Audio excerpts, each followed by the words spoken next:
A empresa tem certas prioridades. Por incrível que pareça, é o seguinte, ele tem gestão, mas não tem gestão. Eu me sinto valorizado quando me pagam bem. Tem como chegar orgulhoso em casa fazendo um cafezinho? Tem.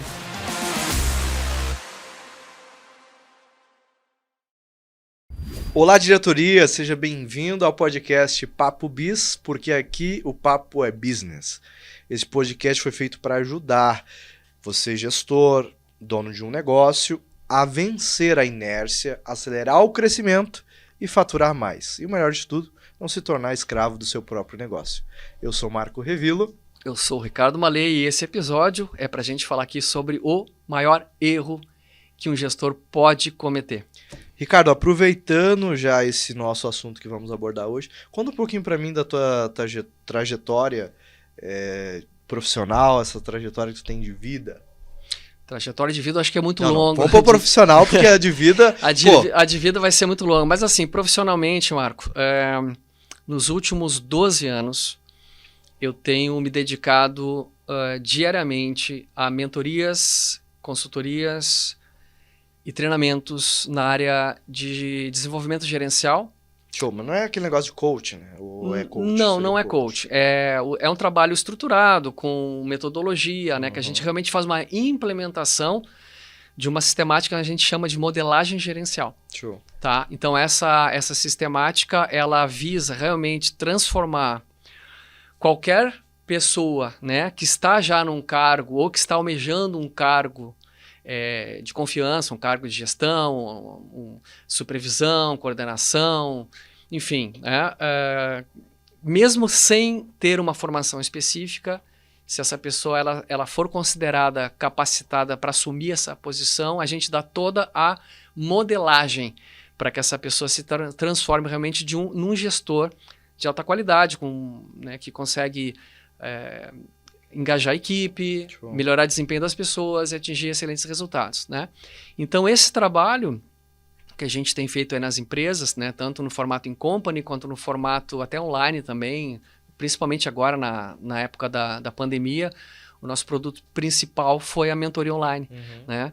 Que o pessoal realmente era o que dava para fazer no momento. Então, a gente pegou bastante experiência nessa entrega, né? Sim. Então, basicamente é isso. E nada, eu acredito assim, que pela experiência que tu tem, nada melhor do que a pandemia para mostrar o maior erro que um gestor poderia ter cometido, né? Na verdade, o incrível é que esse erro, ele independe de pandemia.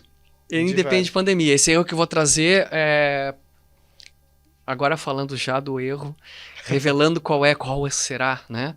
O grande erro. Cara, por incrível que pareça, né? O maior erro que eu vejo em donos de negócios, tá? A gente não está aqui falando de multinacionais, a gente está falando assim do pequeno, a gente está falando do médio empresário, até o cara que já tem assim 500 funcionários.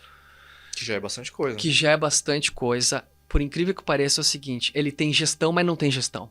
Mas como assim? É porque não tem a base da gestão, que é ter metas a ser atingidas. Então, não, Ricardo, mas peraí, mas na minha empresa tem meta, a gente tem meta de vendas, a gente tem meta comercial.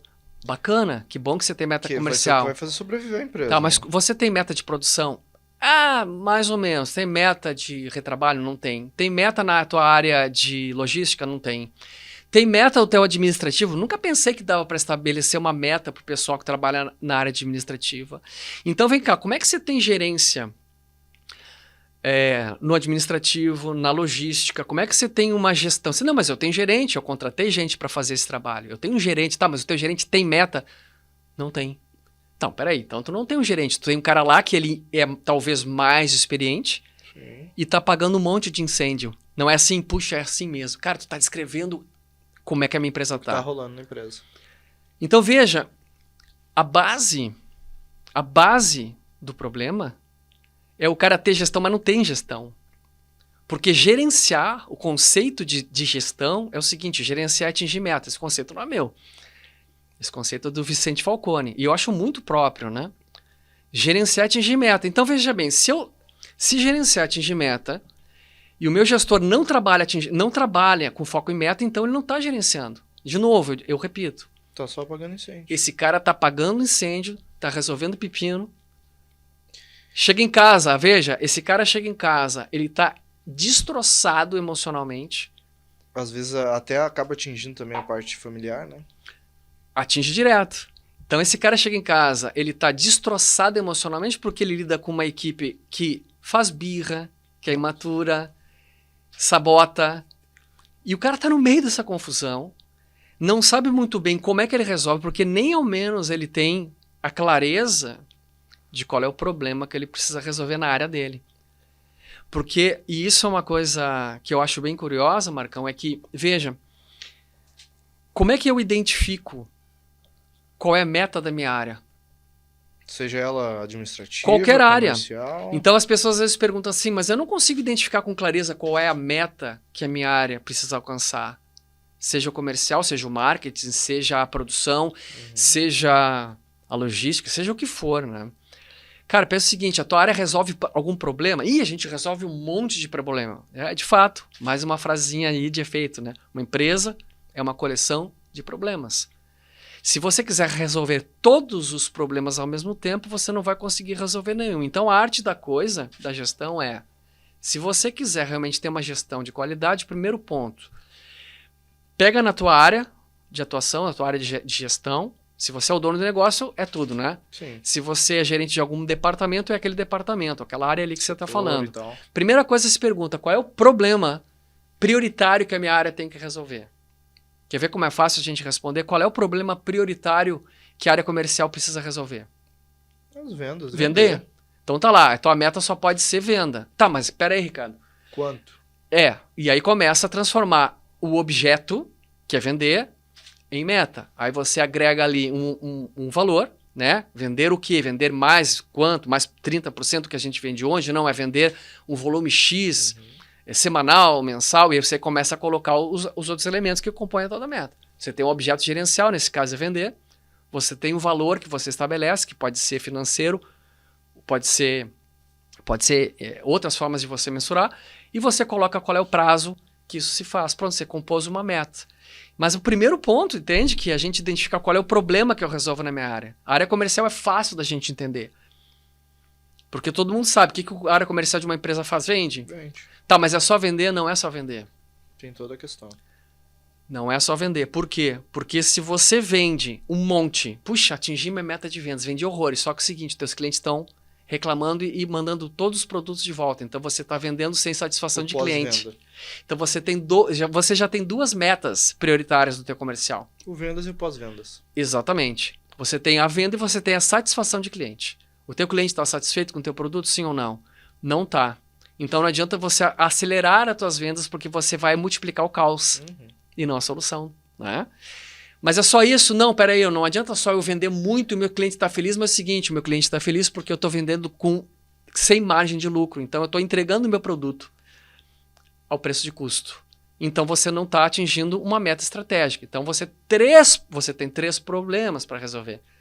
Você tem que faturar com margem de lucro e com satisfação de cliente. Pronto, a gente entendeu os problemas essenciais, prioritários de uma área comercial de uma empresa. E às vezes a desculpa é de que o meu concorrente está vendendo mais barato. Aí a gente entra em guerra de preço, né? E aí a questão é quanto tempo você sobrevive arrochando a tua margem de lucro? Eventualmente você vai dizer, não, vai ser bom porque aí eu vou ganhar mercado, depois, bom, ok. Essa é uma área que eu não ousaria entrar agora, que é questões estratégicas. Mas já é um assunto para já é um assunto para a gente trazer aí mais um especialista, né, para a gente conversar e para falar sobre questões de estratégia mesmo, né? Mas bora lá que até eu tô curioso de saber qual é o maior erro. O maior erro é exatamente esse, é você gerenciar sem gestão, é gerenciar sem meta. Porque se você diz que tem gestão, mas não estabeleceu com clareza a meta, você não tem a gestão. Então, por incrível que pareça, esse erro, por mais óbvio que possa parecer, ele é extremamente comum. E o pior é que às vezes a pessoa não consegue visualizar isso. Não, ela não visualiza, ela nem se dá conta, e eu te digo isso com todas as letras, porque o meu trabalho, os últimos 12 anos, tem sido diariamente conversar com donos de empresas e gestores de empresas. E eu vou te dizer, Marcão, numa turma ali que eu tenho 20 gestores, tá? É comum 15 não ter meta. Tem uns 5 que tem. Não, era tem, porque justamente o comercial tem. Tá, mas qual é a meta aqui do RH? Ih, o RH não tem meta. Tá, peraí. O RH tem problema para resolver? Tem problema. Quais são os problemas que o RH resolve? A gente tem turnover, a gente tem questões relacionadas a clima, a gente tem... Tá, então tem que estabelecer objetivos para que o RH possa também monitorar. A área de logística, qual é o problema que vocês têm que... a entrega do produto, né? Qual é o problema prioritário que vocês têm? Bom, tem que entregar, mas é só entregar o produto? Não, é entregar o produto dentro do prazo. Pronto, você já tem uma meta gerencial para essa área. Então, basta para a gente começar a sacar qual é a meta que a gente precisa gerenciar, é para a gente se perguntar qual é o problema que nós temos que resolver prioritariamente, não me venha com picuinha, né? Porque, de novo, se eu falar, qual é o problema? Ih, eu tenho um monte de problema para resolver, tem funcionário que falta? Não, mas isso aí... Quais? Isso aí não é o problema. O problema da tua área é aquela coisa que se você não resolver a máquina, a empresa, para. Exatamente. Produção, por exemplo. E tem diferença, Ricardo, do prioritário para o emergencial? Por exemplo, a empresa tem certas prioridades, mas tem situações que vão surgir no decorrer ali que é mais emergente do que a prioridade. Aí é uma questão assim, ó...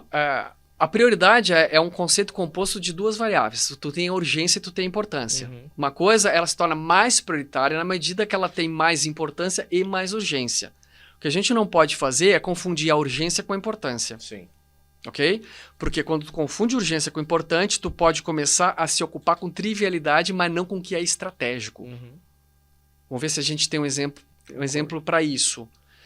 A minha prioridade é o seguinte, se chegar no final do dia e eu não tiver vendido um volume tal, no final da semana eu não atinjo o resultado, no final do mês eu também não atinjo. Então pode ser que entre na minha rotina de hoje, eu como gerente comercial, pode ser que entre um problemaço. Por exemplo, eu tenho uma equipe de 5 pessoas e 3 faltaram.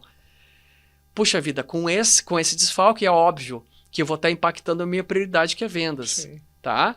Agora, eu consigo resolver esse problema sobrecarregando o resto da equipe, eventualmente hoje, para conseguir atingir o meu resultado de hoje.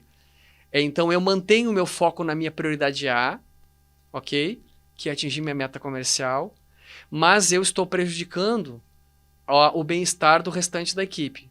Eu tenho que tomar decisões. E a questão quando a gente tem clareza de prioridade, o que é mais urgente, o que é mais importante, é que às vezes eu vou ter que fazer esse jogo. É aquele jogo que a gente faz quando a gente diz que a gente tem um cobertor curto. Às vezes, olha, onde eu sinto mais frio? Né? Nos pés ou na cabeça? Nos pés ou no pescoço. Né? Onde é que eu vou me tapar?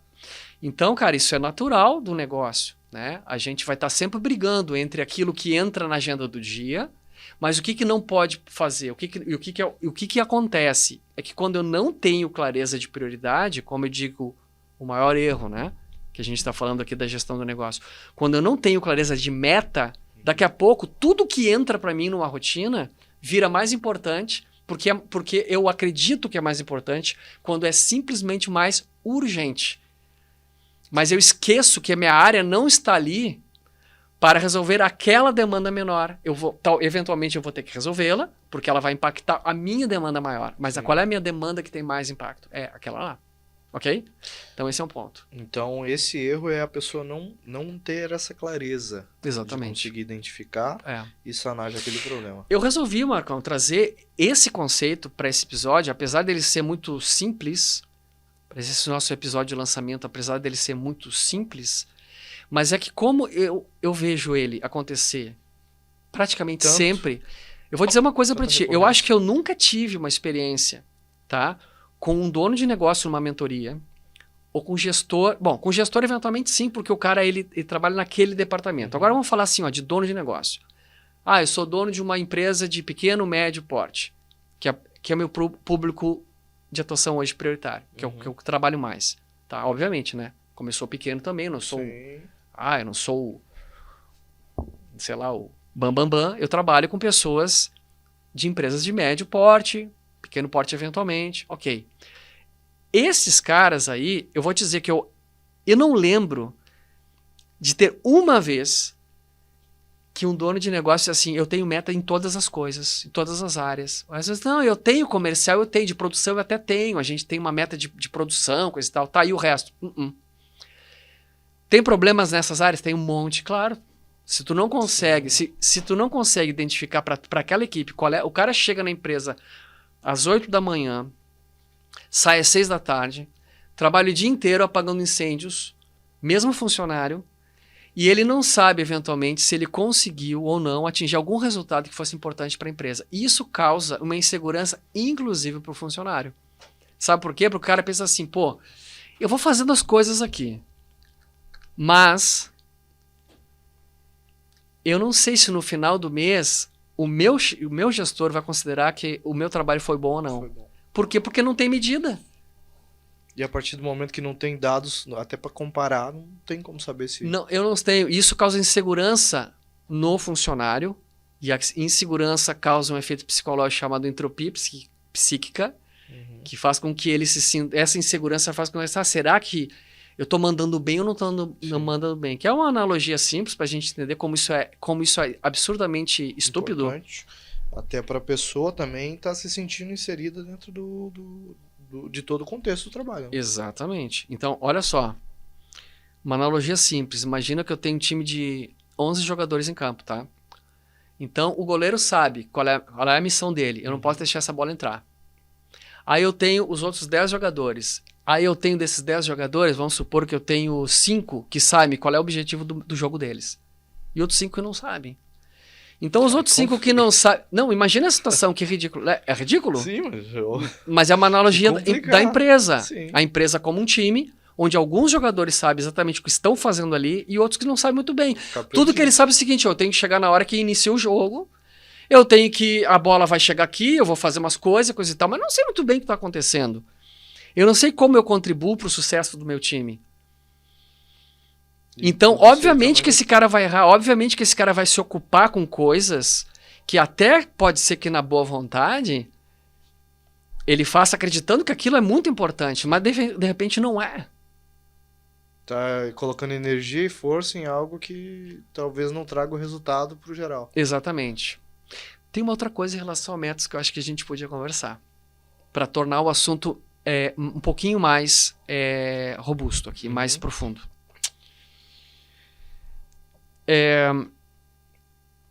Eu já peguei gestor que diz assim, cara, olha só, eu tenho medo de estabelecer meta. Que aí a gente começa a pensar, tá, peraí, será que o cara não tem meta na área dele porque ele não sabe que é importante isso?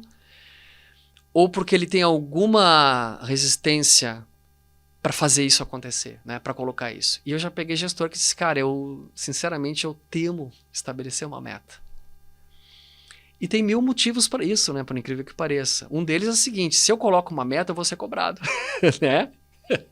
É complicado. Né? É complicado. Se eu coloco uma meta, alguém vai me cobrar. Pois é, cara, mas bem-vindo ao mundo dos adultos. É assim que funciona.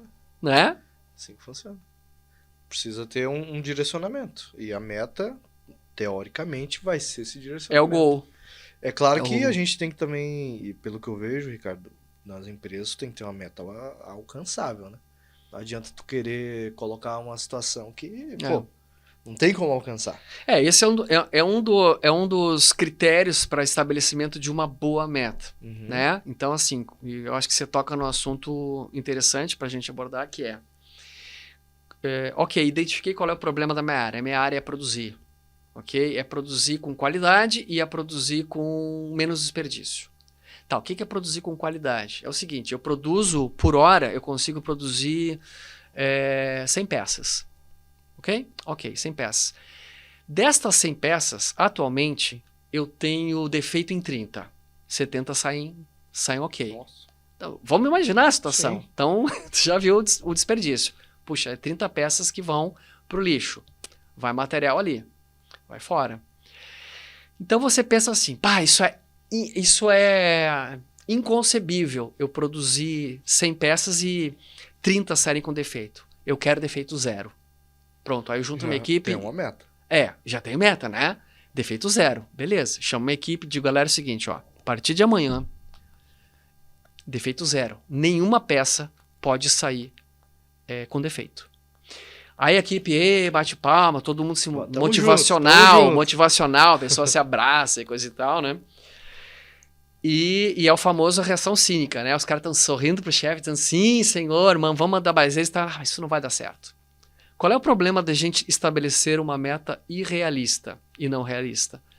É a gente não ganhar o engajamento da equipe. Então ela vai dizer que sim, tudo bem, mas não vai fazer. Ou seja, pouco haverá de esforço real em mudar algum comportamento que estava impactando naquele índice de defeito. Talvez melhore um pouco, mas vai melhorar pouquíssimo comparado com o que poderia melhorar, porque simplesmente pelo fato das pessoas não acreditarem na meta. Mas será que não é pelo fato de... Porque aí, bora lá, a meta, ela vai ter um tempo de execução para chegar a esse episódio... A esse resultado. Bom, resultado Defeito é zero. Exato. Uhum. Que nem existe hoje algumas normativas, né, até de cunho internacional, de empresas que, um exemplo mesmo na área de transportes, até 2030, algumas empresas que estão aderindo a essa normativa, de chegar ao acidente zero. Então existe um prazo para isso acontecer. Sim. O cara vir com a meta dessa de a partir de amanhã. Aí, veja bem, a meta, como a gente já falou lá, ela tem esses 3 componentes. Ele tem o objeto gerencial, que é aquilo que eu quero atingir, ok? Como é que eu quantifico isso? No caso, então, qual é o objeto gerencial? Reduzir o índice de defeito, certo? Sim. Esse é o objeto gerencial. Qual é o valor? Para 0, ok? Ou 100% de qualidade. Duas óticas da mesma coisa, né? Eu quero 100% de qualidade ou defeito 0. Tá. A partir de amanhã é o prazo. Aí o cara pensa assim, quando eu junto esse objeto com essa expectativa quantitativa neste prazo, na cabeça dele entra como? Não dá. O impossível. Né? É o impossível. Agora, se você comunicasse a mesma coisa da seguinte forma, olha só, pessoal, a gente está com defeito muito alto.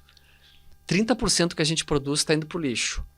Então é o seguinte, eu gostaria que nós chegássemos num primor do defeito 0. Para chegar lá, a gente vai traçar um plano e nós vamos colocar um prazo para isso. O que vocês acham da gente se esforçar durante o próximo mês em reduzir, tá, esses 30% de defeito para 25% em um mês? É factível? Factível. Então tá, esse vai ser o nosso primeiro objetivo. Vamos ver se a gente chega lá. E aí você traça um plano para ver até onde vai. Talvez o defeito 0 seja impossível. Porque às vezes nós temos a variável humana, Sim. que não nenhum ser humano é infalível. Isso, vai ser 100%. É difícil, por melhor que o cara seja. Eu sou técnico de aeronave, ok? Eu tenho 1000 protocolos aqui para fazer uma manutenção. Cara, eu faço isso, assim, em algum momento da história um cara errou lá e um avião caiu. Aconteceu a falha. Ok? Então a falha acontece. Quando tem o ser humano, humano, vai acontecer. Agora tem a falha da máquina também. Mecânica. Né? Que com certeza também vai então, pelo desgaste, enfim. Exatamente. Então, talvez esse cara possa dizer assim, 98%. Bom, agora essa meta virou um ideal alcançável. É difícil. Precisamos de um prazo para isso. Então, esse jogo, tá? Quando você identificou o problema, quantificou como resolve e calculou um prazo, a primeira questão que você se faz é: isso é um objetivo prioritário? Essa é a primeira pergunta. A segunda é realista? Essa é a segunda pergunta. Mas tem uma terceira que a gente não falou ainda. Que é? A chave? Na verdade, é a chave do engajamento das pessoas. Exatamente. Ela é relevante. E a relevância aqui não tem a ver com a importância daquele resultado para a empresa. O conceito de relevância que eu trago aqui tem a ver com o quanto o meu funcionário se sente orgulhoso de entregar isso no final do dia. Veja, o primeiro elemento diz respeito ao quanto aquele resultado é importante para a estratégia da empresa. Uhum. É 100% empresa. Não tem nada a ver com funcionário. Então, é prioritário. Esse é o primeiro. O segundo elemento que eu falei é realista. Ele é uma combinação, ele é uma negociação entre aquilo que a empresa gostaria e aquilo que o funcionário acredita. O realismo é isso, é uma combinação. Sim. É uma negociação. Olha, eu gostaria de defeito 0. Bom, quem não gostaria? Aí o funcionário do outro lado diz, cara, isso aí não dá. Mas o que dá? Pô, 98 dá. Beleza. Aí a gente tem o tal do realismo. Sim. E o terceiro elemento é esse, Marcão, é a relevância. Ou seja, quando chega o final do dia e eu percebi que eu atingi resultado, eu vou para casa com orgulho do meu trabalho. Satisfeito com o que foi realizado. Aí você vai dizer assim, Marcão, cara, mas tem trabalho que não tem como o cara chegar em casa orgulhoso. Imagina que o cara, o cara faz cafezinho na empresa. Tem como chegar orgulhoso em casa fazendo cafezinho? Tem. E eu tenho um caso que é exatamente esse. Eu trabalhei numa produtora, eu não contei minha história profissional toda, aquela que eu, que eu disse que eu ia poupar, mas houve uma época da minha vida que eu trabalhei numa produtora de áudio. Eu fui músico de estúdio. Antes de ser consultor de empresa e antes de ter o meu negócio aos 27 anos, antes de vender cartão de... Depois de vender cartão de Natal quando criança, que a história é longa, teve uma fase ali que depois de eu ser músico profissional, eu me tornei músico profissional de grupo, né? Sim. Eu me tornei de estúdio. De banda? Eu fui pro estúdio. E no estúdio eu gravava jingle numa grande produtora aqui de Porto Alegre. Nessa produtora nós tínhamos a tia Eva, que era a tia do cafezinho. A tia Eva que fazia o cafezinho, o trabalho dela era dentro da produtora, dentro do organograma da produtora. Veja, a gente ia lá a diretoria, a gente ia lá o pessoal das gerências de área, nós tínhamos o pessoal da produção, eu era da produção, eu fazia jingle, arranjava jingle, né? E tinha a tia do cafezinho, que tava dizendo assim, ó, era lá no embaixo no organograma, ela fazia o cafezinho e limpava o banheiro. Só que tem o seguinte, a tia do cafezinho, a tia Eva, ela tinha muito orgulho do trabalho dela. Sabe por quê, cara? Porque o líder e o pessoal que se beneficiava do trabalho dela valorizava o trabalho dela. E talvez a chave simples esteja aí. O mais humilde trabalho dentro de uma empresa, quando o líder sabe dar valor e a equipe sabe perceber o valor, as pessoas minimamente entendem, o que eu faço, por mais humilde que seja, é o diferencial. É importante. Então, o que é uma produtora sem um cafezinho quente? Cara, entende? só quem trabalhou editando, exatamente, gravando, sabe? Exatamente. Chega, você tá 4 da manhã, às vezes virando noite, e você quer ter um cafezinho quentinho, bom. E graças a tia Eva, aquele cafezinho tava ali, quentinho, na hora pra gente, entendeu? E o banheiro tava limpinho também. Show. Entendeu, cara? Então, a questão da motivação do funcionário tem menos a ver com o glamour da atividade que ele faz e tem mais a ver com o reconhecimento que aquilo tem. Aí você vai dizer, não, Ricardo, tem coisa na minha empresa que não tem glamour e não tem como reconhecer. Aí eu te pergunto, então deveria estar ali? Se tem alguma atividade que não tem valor algum para um negócio, por que está ali? Não faz sentido. Entende? Então, se o cafezinho estava ali, por mais humilde que seja a atividade, é porque ele deveria estar ali. Exato. Ok? Então, são esses 3 elementos que tornam, né, essa nossa meta uma meta bem desenhada. Ela é prioritária, ela é realista e ela é relevante. E até interessante, acrescentando isso aí, Ricardo, talvez até seja um assunto específico para um outro episódio, é que cada funcionário ou cada colaborador, ele tem esse valor diferente. Alguns, eu me sinto valorizado quando me pagam bem. Outros não, eu me sinto valorizado quando existe uma motivação. Poxa, isso que tu faz é algo, que nem tu falou, que é diferente. Como tu disse, esse assunto dá um outro episódio inteirinho, tá? Mas assim, resumindo bastante, tu acabou de identificar uma coisa que a gente chama de motivação extrínseca e motivação intrínseca. Tá? A motivação intrínseca é assunto de um livro chamado Motivação 3.0, de um cara chamado Daniel Pink. Tá? Então, nesse livro, ele fala qual é a diferença entre você ser motivado externamente, por algum estímulo externo, como, por exemplo, o teu salário, os teus benefícios. Então, tu corre todo mês trabalhando, tá? Só que a tua cabeça está lá na recompensa. É como aquele burrinho que corre atrás da cenoura, tá? Ou com medo da vara, né? Então, assim, a motivação externa vem porque eu tenho medo de apanhar ou porque eu tenho o prazer, né? A antecipação do prazer. Para algumas atividades, esse tipo de estímulo tá ok. Algum tipo de meta, não adianta. A área comercial, o cara é movido por comissão, por bonificação, e tá ok que seja assim. Só que se esta é a única motivação... Ele não tá nem... O problema é que tu não encontra satisfação na atividade em si. E quando existe alguma oscilação nesses estímulos externos, tu perde a razão de fazer o que tu faz. E até eu lembro de uma vez, quando eu trabalhei na área comercial, tinha um vendedor que era exatamente isso. Era o cara que mais vendia, só que ele não estava nem pro cliente. Ou seja, aquilo que a gente falou lá no início.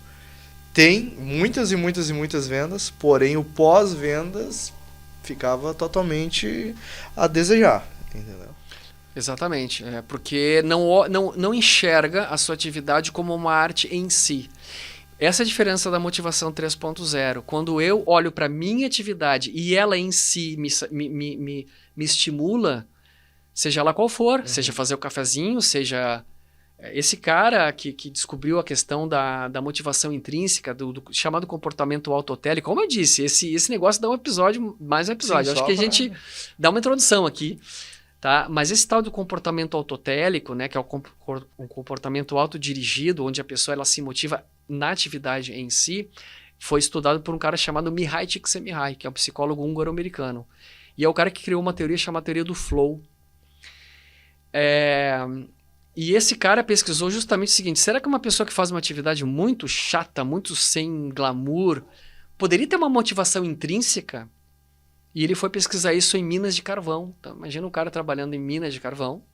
Exausto, cansado. Exausto, num ambiente altamente insalubre, tendo uma satisfação intrínseca em fazer o seu trabalho com alta qualidade e alto rendimento. Isso é quase impensável. Mas eu acho que esse é um assunto pra gente aí falar para um próximo episódio. Então a gente já tem até assunto para falar, né, Ricardo? Com certeza. Ricardo, a gente vai acabar encerrando por aqui. Pessoal, agradecemos a sua presença, que esteve aqui com todos que estiveram até agora aqui no final conosco. Já te convido, se inscreva no nosso canal, já curte também e segue lá no Instagram, TikTok, em todas as nossas redes sociais. E no nosso site para ter mais informações, www.papobis.com.br. E nos vemos no próximo episódio. Até lá. Valeu, um abraço.